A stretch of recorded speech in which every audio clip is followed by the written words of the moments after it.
Hello guys and welcome to my first ever YouTube video. I've been really excited to put together a YouTube video. I've been doing short form for a little while now, but I've just been waiting for a perfect opportunity to do it. And now I have. I've got this property, so I want to show you guys around. This will be a 5-bedroom HMO tour. I've completed this one over the last week. There's still a few finishing touches, but let's go inside and I'll tell you a little bit more. Come on, follow me.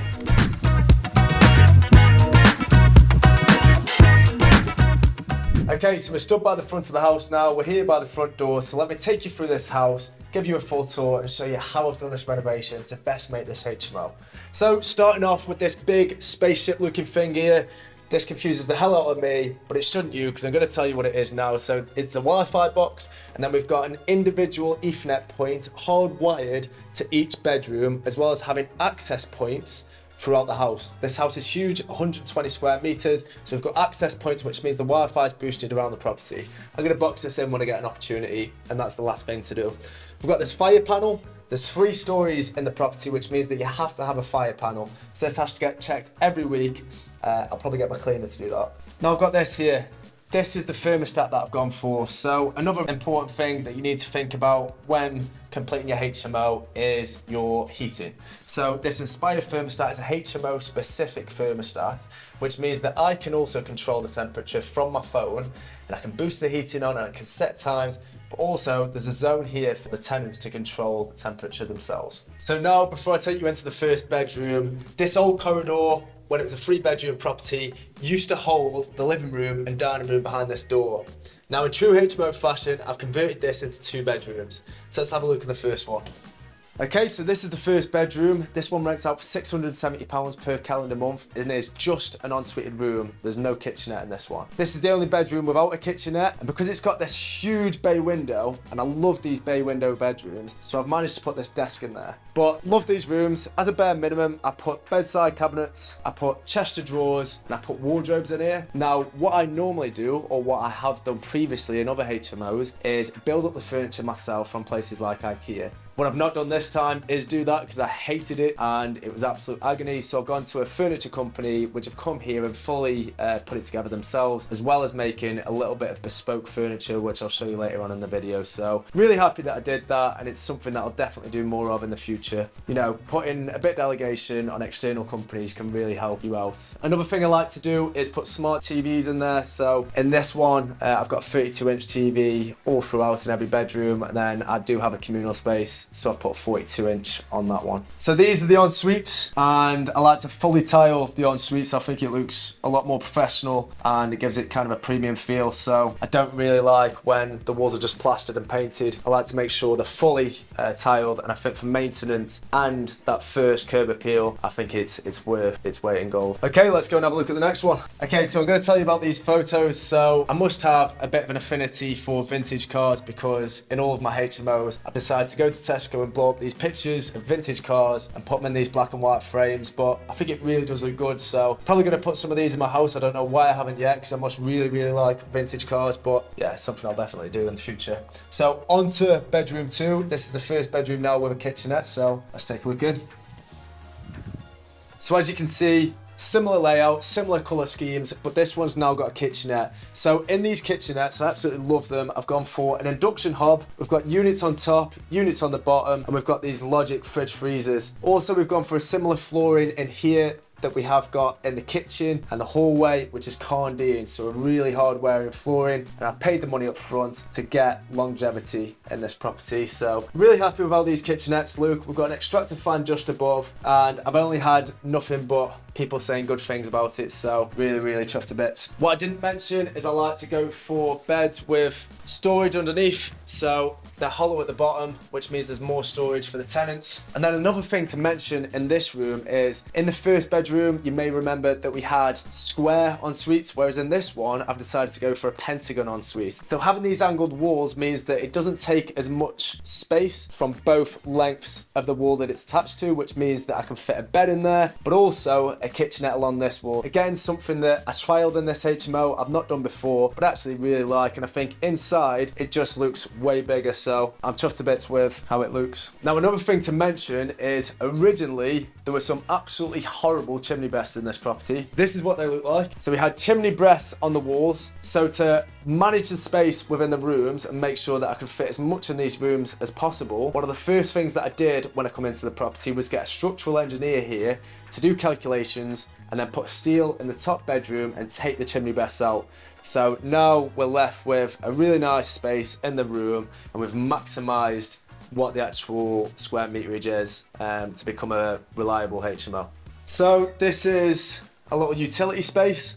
What I was originally going to do was put steel here, open it up and have one large kitchen space, and then I thought it actually wasn't worth me doing so because I actually like a separate utility space, and with having a communal room upstairs, which you'll see shortly, I didn't think there was any need to really make this kitchen feel any bigger than it already does. All the rooms have kitchenettes bar one, so I'm happy with how it looks now, and I'm glad I didn't go and do the extra work to do so. So let's have a look inside the kitchen. Now, I've gone for something a little bit different. Let me know in the comments box whether you actually like it, but last time when I did my other HMO, I went for this, which was like a nice dark blue, and I loved it. And I was trying to think, how can I make it look a little bit different? So I went for this nice green colour from Howden's. So I'm really happy. I actually really like it. So there we go. On the floor, I've gone for this Carndean. It's herringbone Carndean. It's the same as what I went for in my last project, and again, something that I'm happy with sticking with. It looks really good, and on this one it's got real character, the colour to it, so I'm really happy with that. You know, I've just decorated it up, spruced it up a little bit. I've got a nice decorative mirror in there. I've gone for a little breakfast bar with some nice premium looking stools, and I've decided to go for chrome sockets, which not everyone does. A lot of people go for white, but I'd rather spend that little bit more and get that luxurious feel because that's what people pay for. Now, originally, this was actually the dining room, and it looked like this. So what I did was I moved the kitchen into the dining room to make the kitchen a bedroom. So this doorway wasn't actually here. So we had to take the bricks out and put a doorway there, and also the window had to be bricked up and made smaller to make enough room for putting the worktop underneath. So really glad that we did that. It meant that we got another bedroom, and this bedroom is the best bedroom in here. Let me show you inside. It looks amazing. It's like a self-contained studio. Shouldn't say that actually. It's a HMO. Looks like a room, a studio room. It wouldn't be classed as self-contained. We've got the kitchen in here, we've got shared communal space, but it does look like a studio and has that really nice feel. So let's take a look inside. So this one's dressed up. I've just put some bedding in here. I only have one set of bedding. There's no point putting bedding on every single bed. So for pictures, I'll take the bedding and put them on every bed in every individual room, just to model that room.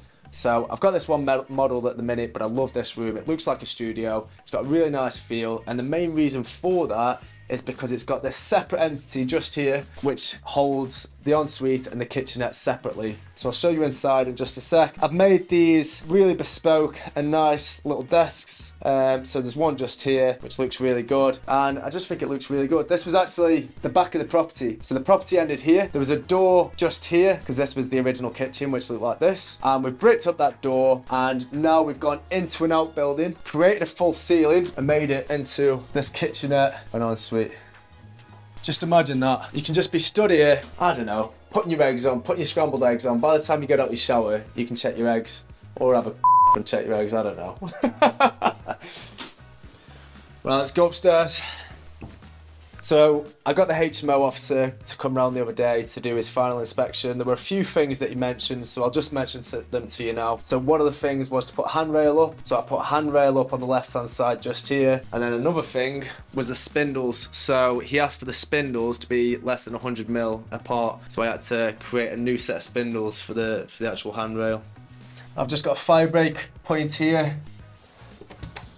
And then check out this communal space. I absolutely love this communal space. I can imagine being a tenant here, getting back from work, having a chin wag with the rest of the people that they're living with, and I just think it looks really, really good. So I've got a workspace just there. So we're marketing this property at young professionals, so it just means that we've got a bit of a workspace there, which is another sales point really. and I just love this space. I'm actually a former Royal Marines commando, so the colour of this is called green beret. I didn't even have to trial it, I just put it on the wall, and it's done me proud, to be fair, so I'm really happy with that. One thing I should mention is we've got to think when we're doing these HMOs, we've got to be energy efficient. So what I always do is I always have in the communal spaces, I always have microwave censored automatic lighting. So as soon as you walk in the room, the lighting turns on, and if you're not in the room, it turns off. So it's something that you should maybe think about putting into your HMOs, because it will save you money in the long run.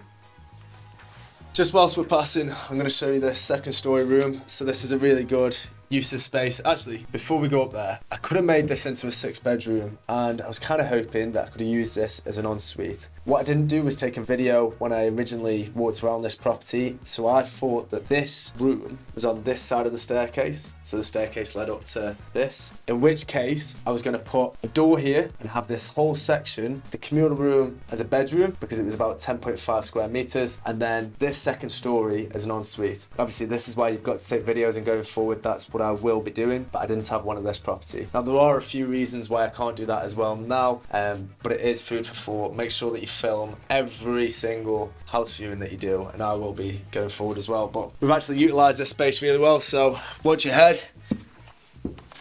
So this is a plant room. This is where I put all my gas and plumbing materials. So I've got a 35 kilowatt heat only boiler just here, and then it connects to this huge 290 litre unvented cylinder. So this big boy is what holds the storage of the water for all 5 en-suites. So it has to be big enough and suitable for the water pressure that that's going to take to maintain the showers for 5 people. So they do generally say that you want 50 litres of storage per person, which I've gone over and above. That's why I've got 290 litres. So I just wanted to make sure. Now I think they've done, to be fair, a really neat job with all the pipe work. It looks really good up here. Not that the tenants are really going to see, but just for actual maintenance, they've done a really neat job, so you can see if there's any issues. And then just over here I've got the receiver for the Inspire, so the thermostat downstairs. So that's why I needed the access points all the way throughout the property, not just for the tenants, but also for the thermostat, because that runs off Wi-Fi. So really important that I got a really good Wi-Fi system to make sure there's a strong signal throughout the house. Let's go back down and have a look at the last 2 rooms then. Okay, so this box just up here, that's one of the access points. So there's a couple of these around the property. So like I said, with this being such a long property, it's so big, I need these access points to boost the Wi-Fi. Let's go into the 4th bedroom. Okay, so this is the 4th bedroom. This one rents out for £730 per calendar month. It's an exact replica of downstairs. The only difference is I've gone for this different green colour. It's quite strong, it's in your face, but I do quite like it actually now. I wasn't too sure at the beginning, but it does look good. So just to show you, like I spoke about before, with having the chimney breasts in, I got some steels. So they've been boxed in really neatly just up there, as you can see. But again, I think these kitchenette rooms look really nice, and utilising the space as well as we could, we've just hidden them away just there. Okay, so let's go and have a look at the last one, the Big Daddy, and where the magic happens. This one's a 2-person room, it's huge, and it is one of the nicest rooms within the property, so let's go and take a look. So, originally, this doorway was all the way down this corridor, and I brought it back to here. I'll show you inside. This meant that I grabbed a couple more square meters within this room, which meant that I can make it into a 2-person room. So let me show you what I mean. So this is where the door is at the minute, but this is where it was. So I've got this couple of square meter just here. So this is the only 2-person room within the property, and I think it looks really good. So I've got a nice big king size bed just here. And again, like I said before downstairs, the furniture company that I used did a bespoke package for me. So they created really nice furniture for me. And in this 2-person room, created these really nice 2 sets of chest of drawers, which fit perfectly next to my kitchenette. Also, I got a huge wardrobe. So we've got a 1,000mm wardrobe just here, which again fits nice and flush against my wall, and I'm really happy with the job that they've done. IKEA, I wouldn't like to think do a specific measurement, so sometimes you do have to pay a little bit more and get a bespoke package for your furniture, so it's worth thinking about. Other things to mention about this room, I can't really think. I think I've been through everything in most of the rooms, but what I haven't mentioned is these fuse spurs. So in every single room I've got a fuse spur. Now as soon as I flick this, the electric goes off in each room. Now the benefit to that is that obviously each room pulls quite a bit of electricity, which means if one room goes down, the whole house doesn't blow. The fuse doesn't blow for the whole house, just for the individual room. So the fuse will blow, and then we can just come and sort out maintenance on that one room, and everyone else doesn't lose the electricity. electricity. Let me sit down and I'll talk to you briefly about the figures. Okay then, let's talk the figures. So I bought this one for 135,000 and I spent quite a bit on the renovation, so I spent 120,000 in the renovation. But there were quite a bit of extra bits that I had to do, so I had to get the Severn Trent, who are the local water authority, to create a new mains connection, which is about £5,000 or £6,000. It's a lot of money. I had to obviously do the steel work to take the chimney breasts out. I had to knock into the outbuilding to create the new ensuite and kitchenette for the last bedroom down here. Move the kitchen from the kitchen into the dining room. So there was a lot of extra work that I wouldn't normally do in a HMO. Also, all new windows and doors. So that's why I had a really high renovation cost, but it doesn't matter because I got the house very much below market value. The ceiling price in this road for a standard house is around 300,000. I got this 3-bedroom for 135,000, so it really was a good price for the property. I've had it valued and the value hasn't come back, but I anticipate with a relationship that I do have with the value that came out, he's kind of given me a little bit of intel that it could potentially be upwards of £400,000, so very high, and it will be, I anticipate, an all money out deal and potentially a little bit more in my back pocket to go on to the next one. Now, in terms of figures, as I said, the average gross, or the gross that this property will bring in through the rent on all the rooms is around £3,700 per month. And after I take away my mortgage, my net profit's going to be about £1,700 to £1,800 per calendar month. And annually, this property will gross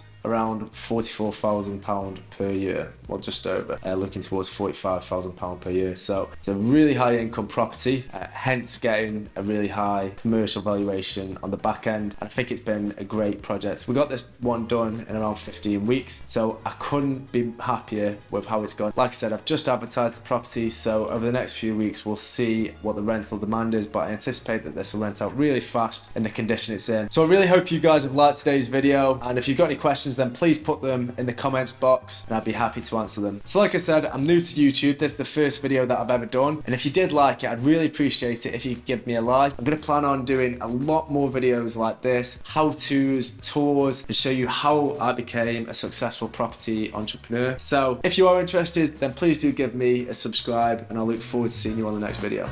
Cheers.